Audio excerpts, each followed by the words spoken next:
Plus de 200 modèles, les matras à l'honneur et une grande bourse de pièces détachées. Le salon champenois du véhicule de collection a lieu ce week-end au Parc des Expositions de Reims. Nous avons pu rencontrer sur place le vice-président de l'association en charge de l'événement. Christophe Fouan, bonjour, merci de nous accorder un petit peu de votre temps. Est-ce que vous pourriez tout d'abord nous présenter ce salon en quelques mots ? D'abord, je vous salue. Alors le salon, c'est la 34e édition dans le nouveau parc des expositions de Reims qui a complètement été rénové. C'est un nouvel écrin, c'est une nouvelle manifestation. On a récupéré notre date initiale du mois de mars. L'année dernière, on l'avait fait en mois de juin, on a repris notre date fétiche du mois de mars. Cette année, nous avons 450 exposants. Alors, il y a deux points forts dans ce salon. Il y a la partie exposition de voitures, donc ce sont les associations. Et il y a surtout une très très grosse bourse d'échange qui se trouve dans le hall 1 et qui se trouve en extérieur. Quel est le thème de cette édition 2022 ? Alors, le thème, c'est Matra. Matra qui est mise à l'honneur. Donc, il y aura un très beau plateau de véhicules Matra, dont 4 Matra de compétition qui viennent du musée de Romorantin, le musée Matra, dont 3 de ces voitures ont été pilotées par Jean-Pierre Beltoise. Est-ce qu'on peut dire que pour vous, c'est la fin de 2 années très compliquées ? Ah oui, c'est très très compliqué. En 2020, on a monté 3 fois le salon, 3 fois il a été annulé.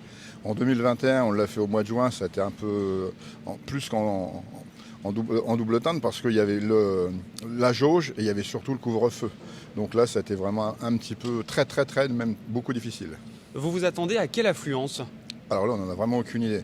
En 2019, on avait fait 32 000 visiteurs. En 2021, on en a fait 8 000.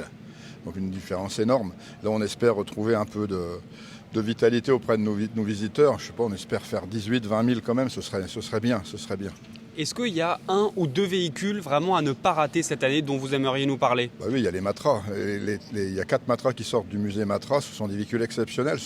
D'abord, ce sont des véhicules de Formule 1, dont une Matra qui a gagné, pilotée par Jean-Pierre Beltoise. Ce sont vraiment des véhicules d'exception. Est-ce que vous pourriez nous préciser un peu comment ça va se passer, cette bourse dont vous nous parliez il y a quelques instants ? Alors donc, vous avez tous les parkings extérieurs devant les halls et derrière les halls, il y a des exposants donc, qui sont en bourse extérieure. Donc ils vendent de la pièce détachée, de la plaque émaillée, des miniatures, tout ce qui est attrait aux véhicules anciens. Alors, c'est pas que de la voiture, il y a également de la moto, pièces moto et ainsi de suite. C'est véhicules anciens. Quelles sont les personnes qui viennent ici ? Est-ce que c'est plutôt des collectionneurs, simplement des amateurs ? Alors le vendredi et le samedi, ce sont des acheteurs, ce sont des collectionneurs.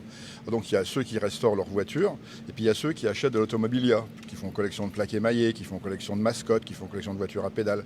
Et ça, ce sont vraiment des acheteurs. Par contre, le dimanche, ce sont plus des gens flâneurs qui viennent voir les décorations de stands, qui viennent en famille. C'est 2 sortes de clientèle différentes.